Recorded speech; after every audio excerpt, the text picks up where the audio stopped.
ஒரே விஷயத்தை பலர் பலவிதமாக கூறுகின்றனர். உண்மை எதுவென்று நிச்சயிப்பது. நீங்க சன்னியாசத்தை இப்படி சொல்றீங்க, வேற ஒருத்தங்க வேற மாதிரி சொல்றாங்க. பக்தியை நீங்க ஒண்ணு சொல்றீங்க, வேற ஒருத்தர் வேற மாதிரி சொல்றாங்க. ஒவ்வொருத்தரும் ஒவ்வொரு மாதிரி ஒரே விஷயத்த பல மாதிரி சொல்லும் பொழுது நான் எது உண்மை என்று நான் நிச்சயிப்பது?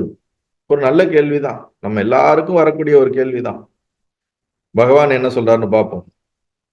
எப்போதும் எல்லோரும் எங்கும் தன்னையே தான் கண்டு கொண்டிருக்கின்றனர். அவரவர் பக்குவத்திற்கேற்ப அவரவர் உலகையும் கடவுளையும் காண்கின்றனர். இது ஒரு அப்சல்யூட் ஸ்டேட்மெண்ட். இது நல்லா புரிஞ்சுக்குங்க. அவரவர் பக்குவத்திற்கு ஏற்ப அவரவர் உலகையும் கடவுளையும் காண்கின்றனர். திருப்பியும் படிக்கிறேன் பாருங்க. அவரவர் பக்குவத்திற்கு ஏற்ப அவரவர் உலகையும் கடவுளையும் காண்கின்றனர். எல்லாருக்கும் ஒரே மாதிரி இருக்கிறது இல்ல. நம்ம மனம் எப்படி இருக்கோ அது போலதான் உலகத்தை பார்க்கிறோம். நம் மனம் எப்படி இருக்கோ அது போலதான் கடவுளை பார்க்கின்றோம். நம் மனம் எப்படி இருக்கோ அது போலதான் மனிதர்களையும் உறவுகளையும் உலகத்தையும் உடைமைகளையும் அனைத்தையும் பார்க்கின்றோம். பிரபஞ்சத்தையும் அப்படித்தான் பார்க்கின்றோம். அது எவ்வாறு இருக்கிறது என்பதை ஆஸ் அ ரியாலிட்டியா பார்க்கறது இல்ல. நமக்கு எப்படி பார்க்கணுமோ அந்த பர்செப்ஷனோட தான் நம்ம ரியாலிட்டியவே பார்க்கிறோம். நல்லா புரிஞ்சுக்குங்க. ரியாலிட்டியா பாத்தீங்கன்னா நீங்க ரியலைசேஷன் ஆயிட்டீங்கன்னு அர்த்தம். யூ ஆர் என்லைட்டன் அர்த்தம். ரியாலிட்டியா பார்க்கலனாலே வி ஆர் பர்சீவ். நம்ம பர்செப்ஷனுக்கு ஏத்த மாதிரி ரியாலிட்டிய பார்க்கிறோம். சோ நமக்கு ஏத்த மாதிரி தான் ரியாலிட்டி வந்து பர்சீவ் ஆகுதே தவிர ஆஸ் இட் இஸ் இருக்கிறத நீங்க பார்க்கல. இந்த உலகமே வந்து எல்லாரும் ஏமாத்துறாங்கன்னு சில பேர் நினைப்பாங்க. அவங்களுக்கு ஏமாத்துறவங்க மட்டும்தான் கண்ணுக்கு தெரியுது, நல்லது பண்றவங்க கண்ணுக்கே தெரியாது. ஒரு சில பேர் எல்லாரும் நல்லா இருக்கிறாங்கம்பாங்க. அவனுக்கு நல்லா இருக்கிறவங்க மட்டும்தான் கண்ணுக்கு தெரியுது, ஏமாத்துறவங்க கண்ணுக்கே தெரியல. நம்ம மன அமைப்பு எப்படி இருக்கோ அதுக்கேற்ற ஆட்களோட தான் நம்ம சேருவோம். அததான் அழகா சொல்றாரு. எப்போதும் எல்லோரும் எங்கும். எப்போதுன்னா என்னது? எல்லா காலத்திலையும் எல்லோரும், எல்லா ஹியூமன் பீயிங்ஸும் எங்கும் எல்லா இடத்திலையும் தன்னையே தான் கண்டு கொண்டு இருக்கின்றனர். யூ ஆர் ஒன்னதான் நீ வெளியே பாக்குறியே தவிர வெளியில இருக்கிறது நீ பார்க்கல. வெளியில இருக்கிறதெல்லாம் உன்னுடைய ரிஃப்ளெக்ஷன் தான், உன்னுடைய மனதோடைய ப்ரொஜெக்ஷன் தானே தவிர வேற எதுவுமே கிடையாது. உன் மனம்தான் வெளியே உலகமாகவும் உறவாகவும் மனிதனாகவும் மற்ற அனைத்தாகவும் வெளியே வந்து என்ன பண்ணப்பட்டு இருக்கிறது? வெளிப்பட்டு இருக்கிறது. தன்னையே தான் கண்டு கொண்டிருக்கின்றனர். அப்படி வெளிப்பட்ட விஷயத்துல நமக்கு எது பிடிக்குதோ அதை தான் பார்க்கிறோம். அது இருக்கிற மாதிரியே பார்க்கறது இல்லை அப்படிங்கிறாரு. அதுக்கு உதாரணமும் சொல்றாரு. நாயன்மாரில் ஒருவர் சிவ தரிசனத்திற்காக காளகஸ்திற்கு சென்றார். காளகஸ்திக்கு அவர் சிவத்தியான பலத்தால் தானே சிவஸ்வரூபமாக இருந்தனால் அங்குள்ள அனைவரையும் சிவசக்தி வடிவமாகவே கண்டார். அவர் தன்னுடைய தியான பலத்தினால தன்னை வந்து சிவஸ்வரூபமா பார்த்தனால எல்லாரையுமே அங்க சிவசக்தி வடிவமாக பார்த்தார் அப்படிங்கிற ஒரு உதாரணத்தை கொடுக்கிறார். அடுத்த உதாரணம் ஒண்ணு சொல்றார். தர்மபுத்திரர் உலகில் உள்ள ஒவ்வொருவரும் ஏதோ ஒரு நற்குணம் வாய்ந்தவரே என்றும் அதில் அவர் தன்னினும் சிறந்தவர் என்றும் மதித்தார். பஞ்சபாண்டவர்ல தர்மம் இருக்கார்ல, அவர் மிகப்பெரிய தர்மத்தை வந்து நிலைநிறுத்தக்கூடிய அந்த குவாலிட்டி உடையவர். அவர் தர்மத்துல நிற்கிறனால எல்லாருக்குள்ளேயும் ஏதோ ஒரு விதத்துல கண்டிப்பா அவங்க கிட்ட தர்மம் வந்து சிறந்தது இருந்துகிட்டே இருக்குது. அவங்ககிட்ட அந்த குவாலிட்டி இருக்குது.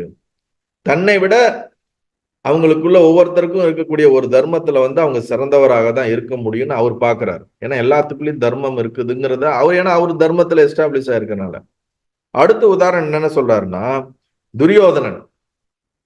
துரியோதனன் உலகில் நல்லவன் எவனுமே இல்லை.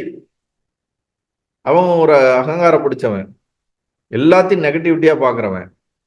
அப்ப துரியோதனன் வந்து உலகத்துல நல்லவன் எவனுமே இல்லை, எல்லோரும் அயோக்கியர்கள் என்று கருதினான். ஏன்னா அவனுடைய மன அமைப்பு அப்படி இருக்கு.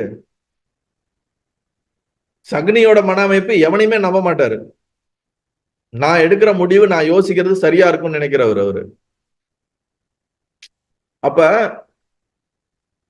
நம்ம எப்படி இந்த உலகத்தை பார்க்கணும்னு நினைக்கிறோமோ அப்படிதான் பார்க்கிறோம். ஈவன் கணவன் மனைவிக்குள்ள இருக்கட்டும், உறவுகளுக்கு அவங்க இருக்கிறத அப்படியே நம்மளால அப்சர்வ் பண்ண முடியல. அவங்க இருக்கிறத அப்படியே அக்செப்ட் பண்ண முடியல. நம்ம எப்படி பார்க்கணுமோ அவங்களுடைய நெகட்டிவ் பாயிண்ட்ஸ பார்க்குறோம். அவங்களுடைய இன்னபிலிட்டீஸ பார்க்குறோம். இப்படியே பார்த்து பார்த்து நமக்கு வீட்ல 1000 பிரச்சனை வருதே தவிர, அவங்க எக்ஸாக்ட்டா எப்படி இருக்கிறாங்கன்னு அவங்கள வந்து நம்ம அப்படியே எடுத்துக்கிறதே கிடையாது. அதனால தான் ரிலேஷன்ஷிப்ல அவ்ளோ பிரச்சனை வருது. இப்போ உலகத்திலேயும் அப்படித்தான் இருக்குது. நாம் எப்படியோ அப்படியே தான் பிறரையும் பார்க்கிறோம். நம்ம எந்த மாரி இருக்கிறோமோ, அதே மாரி தான் மத்தவங்களையும் பார்க்கிறோம். ரொம்ப ஆக்சுவலி இன்னைக்கு ரொம்ப பேசிக்கான கொஸ்டின்ஸ் தான். ரொம்ப நீங்க ஒண்ணும் ஆத்மா, கான்சியஸ்க்குலாம் போகவே தேவையில்ல. ரொம்ப சிம்பிளான கொஸ்டின்ஸ் தான் அவர்ட்ட கேட்கப்படுது. ஆனா வெரி டீப் நம்ம டே டு டேல நமக்கு மிகப்பெரிய ஒரு தெளிவை கொடுக்கக்கூடிய விஷயமா இருக்குது. ஸோ அதனால வந்து இந்த உலகம் வந்து ஏன் சாமி இப்படி உலகம் இப்படி இருக்குது? இந்த கேள்வி எப்ப பார்த்தாலும் என்கிட்ட கேட்போம். ஒரு ஞானிகிட்ட போய் கேட்டீங்கன்னு வச்சுங்களேன், அவன் என்ன சொல்லுவான்? எங்க எல்லாமே நல்லா தானே இருக்கு. எல்லாமே மங்களத்தன்மை. சிவம்னா என்னது? காரணம் இல்லாத மங்களத்தன்மைக்கு பேர் தான் சிவம். எல்லாமே மங்களத்தன்மை தான். ஏன்னா இது அனைத்தும் எதுல இருந்து வெளிப்படுதுன்னா சோர்ஸ் வந்து பிரம்மம். பிரம்மம் மங்களத்தன்மைங்கும் போது வெளிப்படுறதெல்லாம் மங்களத்தன்மையா தான் இருக்கும். இப்ப என்னோட விவகாரத்துல இது ரைட்டு, இது தப்பு, இது நல்லது, இது கெட்டது, இந்த விவகாரத்துல இப்படி இருந்தாலும் இதோட ஹோல் திங்கும் எதுல இருந்து அப்பியரன்ஸ் ஆகுதுன்னா அந்த அப்பியரன்ஸ் வந்து அப்சல்யூட் வந்து ஆனந்தம்ங்கும் போது அது வந்து உண்மை சத்தியம் அப்படிங்கும் போது மங்களத்தன்மைங்கும் போது அதுல இருந்து வர்றது எல்லாமே மங்களத்தன்மையா தான் இருக்கும்னு பார்க்கும்போது அவனுக்கு எதுவுமே நெகட்டிவா தெரியாது. அவனை பொறுத்த வரைக்கும் எதுவுமே தவறும் கிடையாது, எதுவுமே நெகட்டிவிட்டியும் கிடையாது, எல்லாமே மங்களத்தன்மை தான் அப்படிங்கிற உணர்வுல தான் அவன் பார்ப்பான். ஆனா அதை நமக்கு புரிஞ்சுக்கிறது கொஞ்சம் கஷ்டமா தான் இருக்கும். டே டு டே வாழ்க்கையில அவனுடைய எக்ஸ்பிரஷன் வேற மாதிரி இருந்தாலும் அவனுடைய உணர்வானது எல்லாம் பிரம்மம். ஏன்னா அவனை பிரம்மமா பாக்குறான், எல்லாத்தையும் பிரம்மமா பாக்குறான், அவனுக்கு எல்லாமே பிரம்மமா தெரியுது. எவன் ஒருவன் தன்னை கான்சியஸா பாக்குறானோ அவன் எல்லாத்தையும் கான்சியஸா பாக்குறான். எவன் ஒருவன் தன்னை கோபக்காரனா பாக்குறானோ அவன் மத்தவன் எல்லாத்தையும் கோபமா பாக்குறான். எவன் ஒருத்தன் எல்லாத்தையும் ஏமாத்துறாங்கன்னு நினைக்கிறானோ அவனும் வேற எங்கேயோ ஒரு விதத்துல எதையோ ஒண்ணு ஏமாத்திட்டு இருக்கான்னு அர்த்தம். நம் மனம் எப்படி பார்க்கின்றதோ அதே தான் வெளியே மன அமைப்புக்கு ஏற்றால் போல்தான் வெளியே இருக்கிறது என்பதை புரிந்து கொள்ள வேண்டும். நம் மனம் அந்த மாதிரி விஷயத்துல தான் அட்ராக்ட் ஆகுது. இந்த மைண்டை ஸ்டடி பண்ணணுங்க. ஆக்சுவலி வந்து பிரச்சனை என்னன்னா நமக்கு மனசுனா என்னன்னே தெரிய மாட்டேங்குது. அது எப்படி ஃபங்க்ஷன் ஆகுதுன்னு தெரிய மாட்டேங்குது. அதுல எப்படி எமோஷன்ஸ் ஃபங்க்ஷன் ஆகுதுன்னு தெரிய மாட்டேங்குது.